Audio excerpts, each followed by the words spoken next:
welcome to the Intuitively Wild podcast. I'm your host, Rachel Levine. Living intuitively wild is about coming back home to ourselves. Here, we talk about how to live connected to ourselves, others, and nature, and make a commitment to radical authenticity, vulnerability, and acceptance. On this podcast, we delve into a wide range of topics that span the human experience. We peel back the layers and talk about the things that are often not talked about. This is a space for us all to walk and wander this path of life together. Let's dig into our roots and go deep. Hello, everyone. Welcome back to the podcast and welcome to our monthly ritual of sitting down together to talk about the month that has passed and set our intentions for the month to come. And if you were with us for last month's reflection and intention setting episode, you heard me talk about how I was sharing from a very raw, vulnerable, soft, open place. And it was very early in the morning. I was off the heels of the new moon ceremony and just sharing from that really unfiltered place. And that's where I'm coming from today as well. It is very early in the morning. This is really the first thing I am doing today, which is rare for me. This is my morning ritual for today. And that felt really right. Like I feel really excited and ready to be recording this episode from that space. And I've already done a lot of reflecting and journaling on my reflections and intentions. So I do have my notes here and I will be sharing from that, but I've been thinking a lot about how we edit and present ourselves through content and how more and more the world is asking us to package and perfect and pretty ourselves in order to perform and show ourselves in a certain way. And that way is supposed to be very put together, very streamlined, very efficient, very fast, and how there's no more patience for processing. There's no more patience for in real time thinking and sharing and slow talking, and especially in relation to this movement of slow living. And for me, that's such an important part of my life and what I also really equate to intentional living. And just being a real messy human. We don't, podcasts are edited so that you don't hear people's ums or pauses, and everyone wants the Cliff Notes version or quickest way of understanding an article. No one wants to read long form content. And I think that is such a shame. I think that we need more messy imperfections, and we need to hear the pauses, and we need to recognize that the content that we are reading online, the pieces of writing, the podcasts we're listening to, the movies we're watching, they're created by humans, they're art. And especially when it's someone sharing pieces of their heart, like not a certain piece of art that is meant to portray a certain message, but someone sharing themselves, whether that's a podcast about someone just talking about life, or I think we just need more pieces of art in the world. I don't even want to say content, but just like pieces of art in the world that show humans being humans and not trying to really over edit or over filter that in any way. And to recognize how that part of that is the messing up, is the pause, is the is what you're hearing in me now, just like figuring out my words, being in the process in real time and just sharing from that space. And I mean, that kind of brings me right into some of my reflections from this past month, because a big part of what I was uncovering this month is how to share while in process. I've always been someone to adhere to this statement, speak from the scar and not from the wound. And that's felt really important to me because I am someone who is very careful not to want to trigger other people, for lack of a better word, and also to be really aware that I move through my own process, and through that my emotions change, my thoughts change. And so I really want to share from the place of where I've landed, the place of grounding, and not share from this in between place when what I say might not feel true once I finished my process. And also, when I'm in process, sometimes things feel very too raw, too vulnerable to share, and I'm still figuring it out for myself. I don't even have the words to articulate what I'm trying to say. But what I've realized this month is that it's not that I necessarily need to speak from the other side of things, and that I have to speak from the scar and not the in between or the figuring it out place. It's that I want to speak from a grounded place. If I am sharing from the wound, or if I am sharing from that in the real time process, it has to be with intention. There has to be a reason why I'm sharing it in that way. There has to be integrity behind that, and it has to still feel grounded. For me, it wouldn't feel good to come on completely overwhelmed, activated, crying, not knowing at all how I'm feeling, because like I said, my emotions can change so much over time. My thoughts can change so much over time. And so I wouldn't want to share something when I'm still very much trying to figure it out, and then a second later be like, I didn't mean anything I just said. Or for it to feel ungrounded, and to share that energy with the world in a way that doesn't feel intentional. I still always want to share grounded within myself, and knowing that the words I'm speaking feel heart-led and truthful to me. So this month I kind of shifted my mindset around it, and wanting to share more in the process, because there's a lot of what I'm going through that I want to share, and I'm still very much in the process. And I want to share it now, and I want to share about that process. And I always just want to make sure I'm sharing from a grounded place, and what I'm sharing is done so with intention. The pieces I'm choosing to share are for a reason and feel helpful and aligned, and still maintaining the privacy and barrier that I need to figure out what I'm moving through in my own way as well. So that's been a big uncovering for me this past month. And part of that is what's happening with the space, getting the space ready. I'm so excited about it. And initially, my goal date was to have an opening event August 23rd. And I was hoping to come on to this month's reflection intention setting episode and really share about all of the details of that. And I can't do that. There's still so much that I don't know. I'm still lacking clarity on so much of the timing and figuring all of it out. Ooh, something in my camera. And I don't know the timing. I've really been holding on to this August 23rd date, and it's been really stressing me out. I've been trying to get all the pieces into place to make it happen.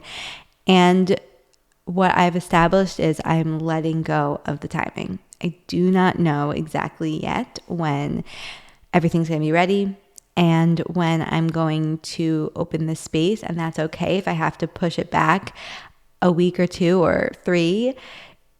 I would rather do that and be able to make sure every piece feels intentional and ready and to open from a grounded space, versus rushing and feeling unstable, unsteady, and not ready. The only one putting this timeline on the map anyway is me. Of course, I want to get this space up and running, and I want to start, and I want to make this happen, but I have to trust the timing. That's been, I mean, my biggest lesson this year, but especially with this space in general, is just letting it take the time it needs. And I don't get to decide that. I'm just along for the ride. I'm bringing this space into the world. I'm birthing it. And I don't get to decide its due date. And all I can do is nourish it and show up for it in the best way I can. And trust that it will come to fruition when it does. And it will be the perfect timing. And I have to make my peace with that.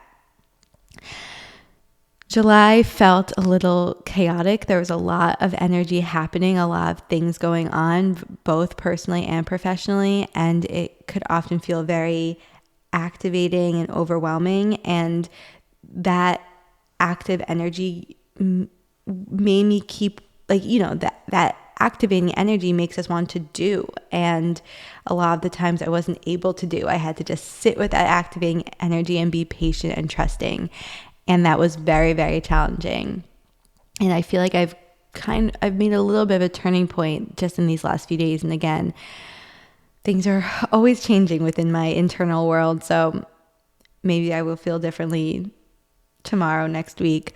But I came to this place of acceptance, and I feel like maybe it's the switch into Leo season, and maybe it's just this energy we're entering into August. I really feel this shift in energy of, okay, things are still chaotic. There's still a lot going on, maybe even more so than July, but the energy feels different. I feel like I can move from a place of presence and acceptance versus trying to control and force the doing, force the forward movement. And so even though nothing really has changed, my energy of acceptance feels like it's changed everything. And I've just kind of let my shoulders drop and be like, again, I'm just here to show up and nourish the thing and do the best I can, and it will all fall into place. And that, I mean, this is a huge part of what I was journaling about, is just how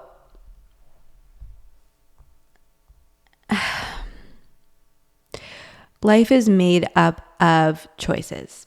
Every single day we have so many choices, big and small, to make. Even getting out of bed is a choice. Everything's a choice.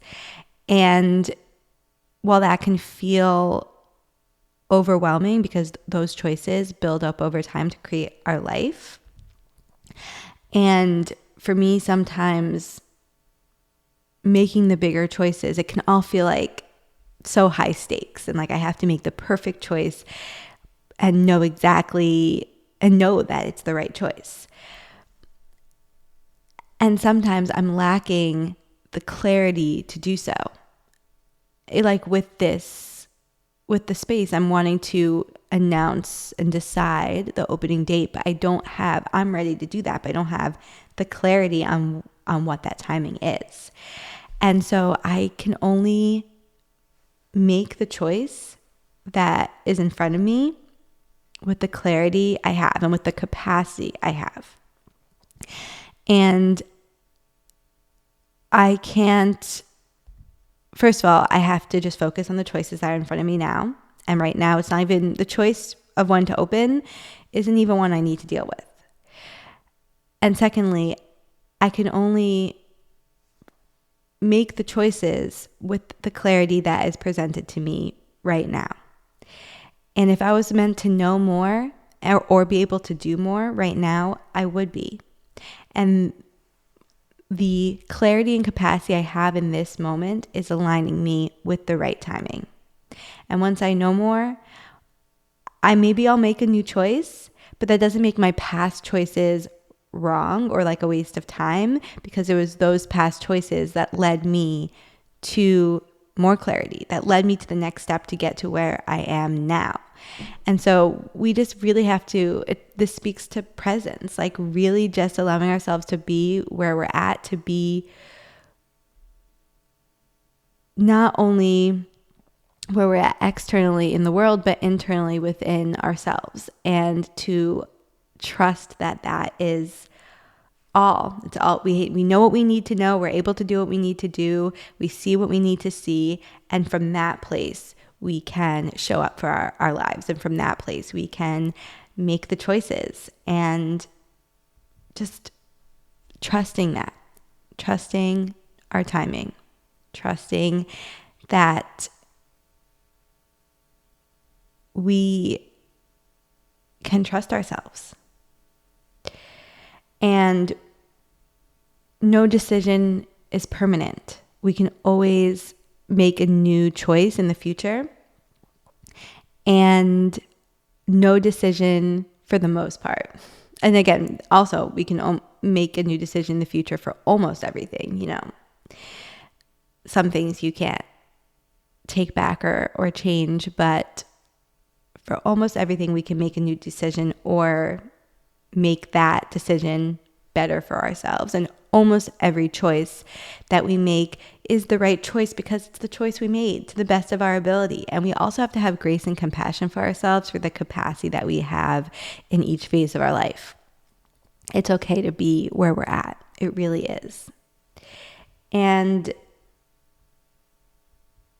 really just making our choices okay, not making ourselves wrong. I think we really have a way of ridiculing ourselves and making things wrong for ourselves, but we can make meaning out of our lives. We can make meaning out of our choices. We can decide that the choice we made was the right one, even if it feels like it wasn't, because there really is no right or wrong. It's just our path. And we're just doing the best we can with what we've got. And it's the same with other people. People can really only meet you where they're at, and you have to accept that. That is a big lesson that I learned in July. People are just showing up with the clarity and capacity that they have. And at the same time, we can't let where they're at impact how we show up. I've had moments this month where I felt the need to hold myself back in some way, whether it's something I did or said, because I wasn't sure how the other person would receive that. I knew that they didn't have the same. They weren't able to show up in the same way that I was, whether that was me being really open and vulnerable or just like wanting more from them in some way. And they weren't able to meet me there. And so I felt myself wanting to not say the words that I needed to say or not show up fully and holding myself back in some way or another. And I had to say, no, I can still show up fully myself. I can still, for example, like really speak, be very vulnerable and open myself up. And this person will either meet me or they won't. And if they can't meet me, then that shows me where they're at. That shows me what our dynamic is going to be. That reveals the truth of this relationship to me. And then I can readjust myself in the future. But I know that I stayed true to myself. I know that I'm proud of how I showed up. I continued to keep my heart open to the world. Or sometimes people really surprise you and you never know how your vulnerability is going to impact other people. Sometimes it's worth it to be the one to go first and to let that bleed into other people's lives, and maybe that you'll see that impact right away and they'll be able to surprise you and meet you right away. Or maybe months, years from now, they'll show up and be like, because of you, I saw your vulnerability and I was eventually able to get there. You just never know how you're going to impact people. And I've shared this before, but being the one to go first, not waiting for another person to change or open up to you, especially when it comes to people who we really want to open the doors and invite into a different kind of dynamic in our life. Like if we want to have a more open, honest, vulnerable relationship with someone in our life, we have to be the one to go first. We have to be the one to invite them into that. And that's scary, and it can be risky because, like I said, we don't know how they're going to receive that or perceive that, but it's worth it. And I really learned that I would rather put my heart on the line. I'd rather continue to stay vulnerable and soft and open and I would rather risk being uncomfortable and feeling a little edgy than to close myself off and to stay safe. I really would. And I've also just realized how it's so in my nature. Like, I need to voice how I'm feeling. I need to say what's on my heart and on my mind. And being vulnerable and speaking my heart in that way is just a core part of who I am. It's very hard for me to stay in the shallow end. And that's another thing that came up for me in July, is how for some people, I think it's very comfortable for them to stay surface level, and to dive deeper is challenging. And I don't know if it's the Scorpio rising in me or what, but I feel like my baseline is just already in the deep end. And to swim to shore and stay there permanently is more challenging. Of course, I love the mundane. I love the day-to-day talk. I'm not saying I immediately want to know everyone's deepest, darkest secrets all the time or only talk about that, but I want to know all the things. I want to talk about all the things, and I want to share all the things with the people I want to share it with. And my mind just goes there. And I love that about myself. That's part of who I am. And so just owning that is important for me. Self-acceptance and just allowing that to be who I am. And again, people will either meet me there or they won't, and that's okay. I'm not going to change how I show up. And another big thing about this month was really trusting who made my body feel safe. I think our bodies, like I've said before, I think they are always speaking to us in so many different ways. And that's part of our intuition, sending us signs and having a conversation with us. And often how people make our bodies feel is our body's way of telling us who that person is in our life. And I've had many moments where logically it might not make sense to keep a person in my life, or logically it might make sense to keep a person in my life, but my body is telling me something else. My body is telling me, no, this person makes you feel safe. This person, you're drawn to this person, or vice versa. And really trusting my body signals, really tuning into what she's trying to tell me and letting that wisdom guide me, knowing that is my intuition, knowing that is my inner compass, my unconscious coming to the surface and really trying to guide me.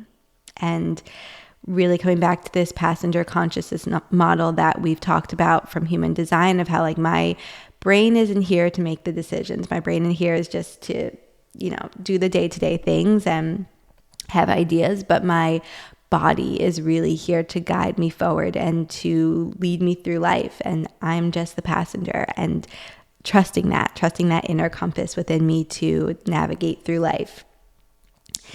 And I think for me, especially having in my human design calm digestion, which just means that I'm meant to take in the world from this calm, grounded, centered place, trusting that when my body feels safe, that's a sign that I'm in the right place, and trusting that I'm meant to feel grounded. And if something automatically, or someone especially, makes me feel dysregulated or overwhelmed or anxious or off center or just far away from myself, that's a sign, and I want to listen to that. Another lesson reflection from July was that rejection, failure, disappointments, projections, they all hurt a lot less when you have a deep foundational relationship with yourself. I have had moments this past month that were disappointing and that felt like a rejection or felt like a redirection, and just frustration and grief and sadness has come up. And trusting that, first of all, that's aligning me with my path and my timing. And also knowing it's been easier to navigate because I can always come back to this foundational relationship that I've established with myself. If someone else, for lack of a better word, rejects me, or if I feel like I failed, or if there's a disappointment, I know it's okay because I'm supporting myself. I've got my own back. I know who I am. I can pick myself up and continue forward on my path and really stay centered and grounded in that. And I'm at peace with whatever anyone else thinks of me because I know who I am. And I can't avoid other people's projections, especially being a fifth line in human design. I can't avoid misunderstandings, but I can understand myself. And also reframing rejections, reframing quote unquote failures, and seeing them as what they truly are: redirections, lessons, gifts, and just, again, not to overuse this word, but really trusting that they are aligning me with my path and letting that bring me to more clarity, and having the patience to wait until the timing is right. Wait until the timing is right. And having that, this is why I think that knowing yourself and trusting yourself and really being able to be alone and have these practices with ourselves so that we have this kind of relationship with ourselves, why that is so important is because then you can put yourself out there in the world. You can go out and take the risks and follow your dreams and have your heart wide open. And it doesn't feel so scary. If something goes wrong, your whole world isn't rocked and shocked, and you're not relying on other people for your sense of self-esteem or your sense of self in general. You know who you are no matter what, and no rejection or failure is going to take that away from you. You're just building up your capacity. And that's been really important. And I've been able to look back and be like, my rock bottom moments and my steadfast devotion to building this foundation for myself has allowed me to now know that I can't think of one thing really. And maybe this isn't true, but there's very few things that could completely take me away from myself long term. Like, definitely things that could rock me and lead me to some breakdowns and tears. But again, that's also just like part of my process.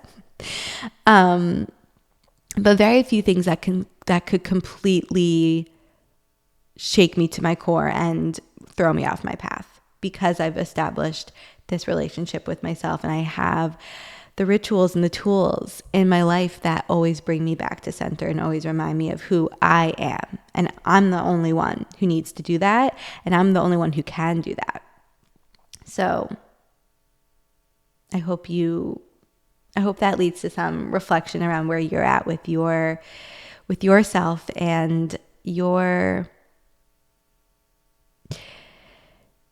grounding, your foundation that you've built for yourself.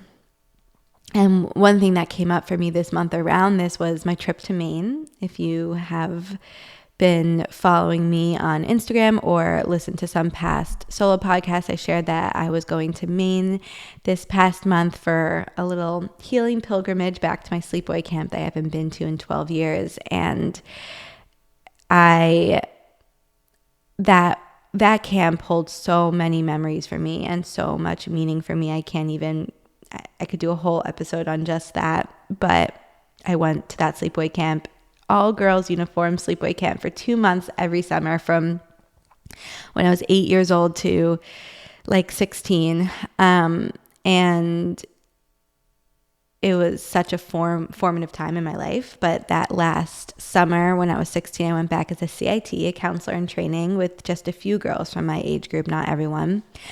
And it was the first time I was really struggling with my eating disorder. And that summer changed a lot, changed my relationship with those girls. It changed my relationship with the camp in a lot of ways. And I hadn't been back since. I almost went back as a counselor actually with some of the girls the year after, and even tried to go back and visit a few times, and every time I was just filled with so much panic and anxiety, and I couldn't do it. But then a couple of months ago, just this past year, I've been hiking, and while I was on my hikes, and just all of a sudden I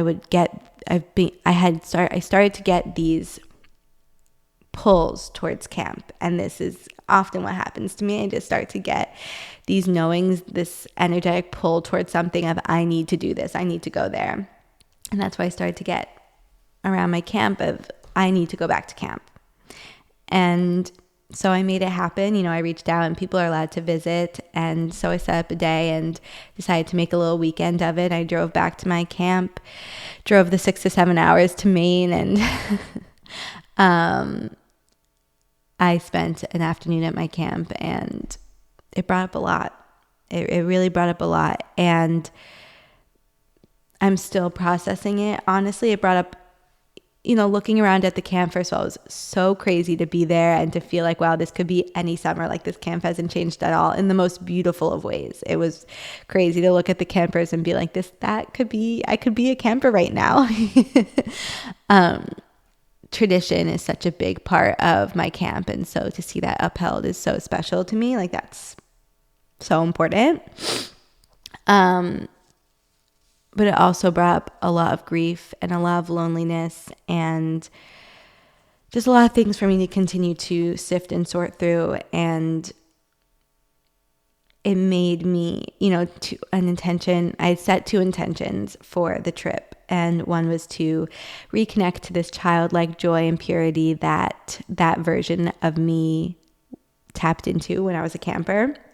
And also to allow any feelings that needed to come up to be confronted and processed and worked with. And that definitely happened. I'm still in that process. And although I definitely did reconnect to this, summertime version of me, I wasn't able to get to that pure joy essence that we can tap into when we're younger. And it made me sad. It made me feel like, it made me realize that sometimes we can't go back to that purity. And again, I eventually got to a place of acceptance of,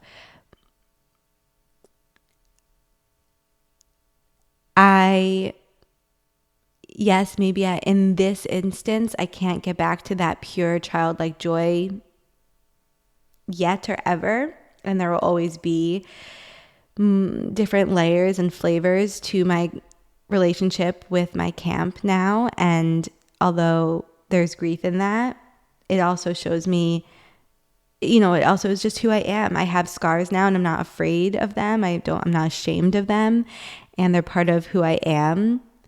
And even though I can't reconnect to that pure childlike version of me, in a lot of ways, I'm more alive than ever. I feel more deeply.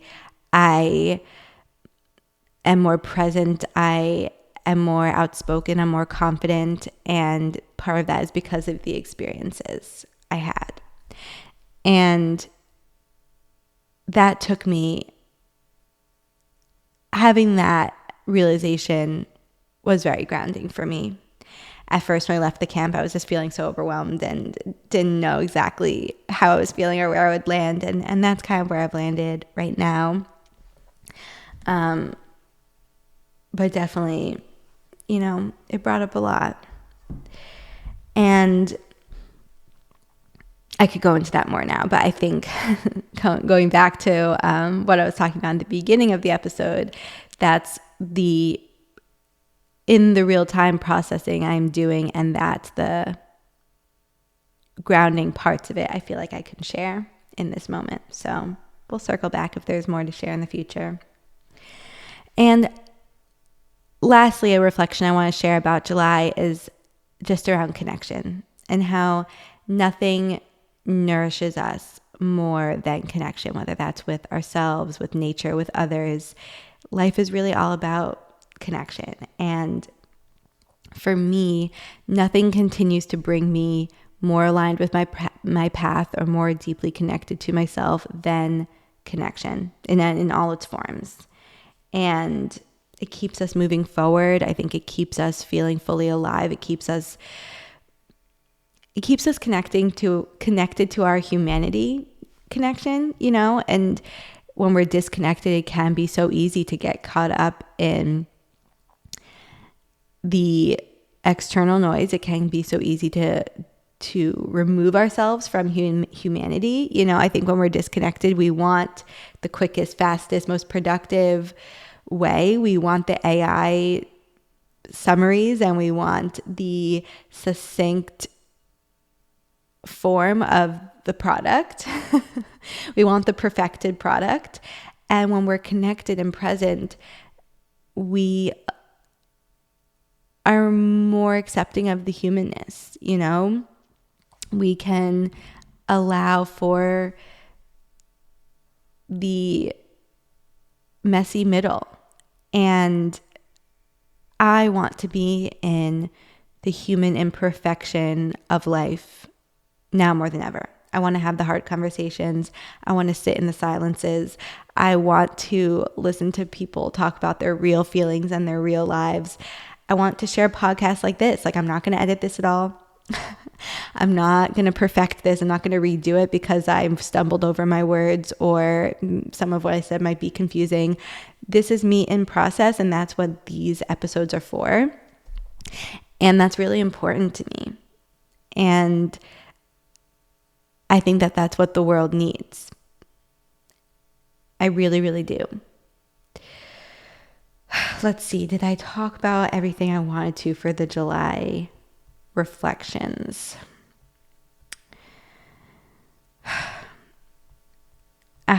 This month,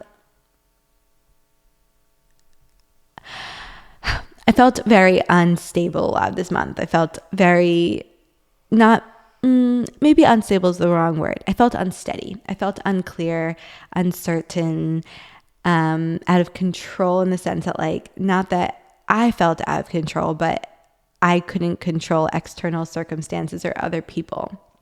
And that's very challenging for me. And where I've landed is what I've been sharing.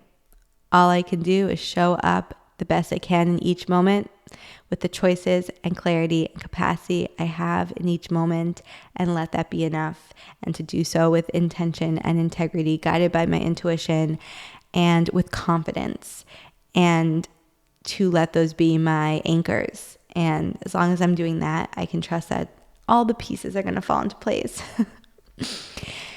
Trust, patience, confidence. That's where July is landing me now. And so we move into August from that place, and I really just can't believe it's August. Again, I was hoping August would be all about launching and sharing the launch and talking about that with everyone. And right now it's looking like August is still going to be this in between. It's still going to be very much in the process. But I'm also allowing the fact that the in between is life. All of life is the in between. Even when we have reached an endpoint, it's just the in between to the next endpoint. And so the most important part is the messy middle. The most important part is the in between. It's all the in between of the in between. And so I'm just allowing that to be. I'm releasing my need to know. I'm trusting that I'll know that I'll have the clarity when I need to have the clarity. And so August feels like it's going to be slightly more spacious and rooted than July, slightly slower paced and simpler, partially because I'm not going anywhere. August is fully focused on getting the space ready and just being really intentional and present with that and excited about that process, being just very in the process and heads down, blinders on, focused on what I'm doing and what I need to do to bring it to life and to let that be enough. And again, the biggest part of why I think August is going to be more spacious and rooted is because I've come to a place of acceptance. I'm not going to try to make it anything it's not. I'm not going to try to speed it up or control anything that I can't. I'm just going to let it be what it is. And so I just want to continue to allow for my process, continue to stay focused on the choices I need to make in this present moment and the current clarity and capacity I have to make them and to allow that to be enough. I want to continue to show up fully raw, real, and vulnerable, and to push aside any temptations to filter, edit, shrink, or quiet myself, to stay away from self-doubt or self-censorship.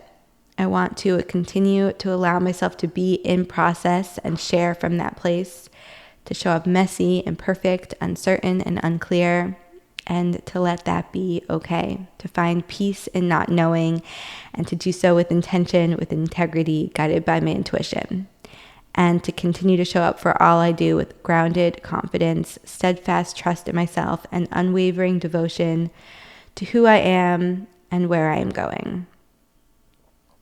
I'm hoping more clarity will come in August and I can film next month's reflection and intention setting ritual episode with that clarity, but only time will tell and I'll accept what is. But I know that I'm going to have the courage to meet this month with an open heart and open arms and this steadfast devotion to myself and to my path. And I hope that you feel the same. It is Leo season for most of this month, although the end of August we walk into Virgo season, my favorite season. So I'm really embracing that Leo energy. And for me, that means walking heart-led with courage. And it's interesting because Leo is in my 10th house of public life and work. And so having that Leo energy in my public facing work area of my life feels, I guess, fitting. Although I think it would feel even more fitting if I was really launching the space this month, but only time will tell. I'm ready. I'm excited. And I'm going to try to document the creation process of the space as much as possible. Again, finding that balance between sharing in process and being in my own process behind the scenes, but so much to come, so much to share, and trusting the timing of when to share it. But I'd love to hear what July brought up for you guys. If there's any reflections you want to share, if you guys have any intentions for the month that you want to declare and share with me, please do. I would love to hear from you. And if you want to be the first to know about any goings-ons in the space and be the first to receive any details about launching and all the VIP access, sign up for the link in bio to get on that wait list. That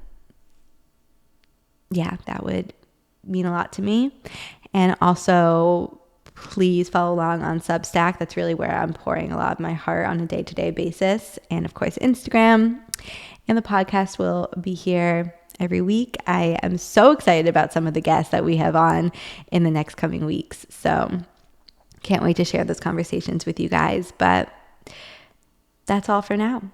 I am sending so much love, and I will see you next time for more magic. Thank you so much for joining me on this episode of Intuitively Wild, the podcast.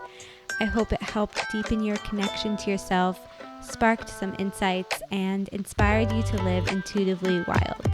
If you enjoyed this podcast, it would mean so much to me if you would share it with others and leave a rating and review.